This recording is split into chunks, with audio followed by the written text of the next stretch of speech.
আসসালামু আলাইকুম, কেমন আছেন সবাই? আশা করি আলহামদুলিল্লাহ সবাই ভালো আছেন। আজকে দেখাবো কিভাবে আপনি যদি কাউকে কল দিতে চান, আপনার সিমে 2টা সিম থাকা সত্ত্বেও যে একটা সিমে যায়, যে কোনো একটা সিম থেকে কল যায়, কিন্তু আপনার মোবাইলে 2টি সিম থাকার পরেও কিন্তু যাকে 2 নাম্বার সিম থেকে কল দিবেন বা 1 নাম্বার সিম থেকে কল দিবেন সে অপশনটা আসে না।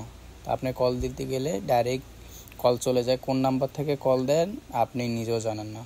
তো এই প্রবলেমটা সলভ করার জন্য আজকে এই ভিডিওটা আপনারা সম্পূর্ণ দেখবেন, তাহলে বুঝতে পারবেন। তাহলে আপনারা প্রথমে আপনাদের মোবাইলের সেটিং অপশন হবে, আসার পরে নেটওয়ার্ক অ্যান্ড ইন্টারনেট কানেকশান এই জিনিসটাতে আসবেন। এই অপশনে আসার পরে আপনারা সিম পারফরমেন্সে আসবেন।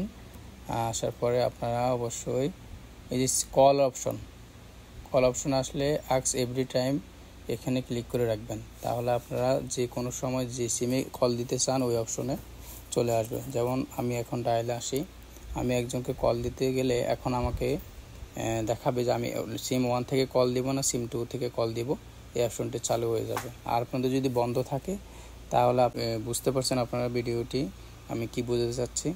যদি ভালো লাগে ভিডিওটা অবশ্যই একটু লাইক করবেন, কমেন্ট করবেন।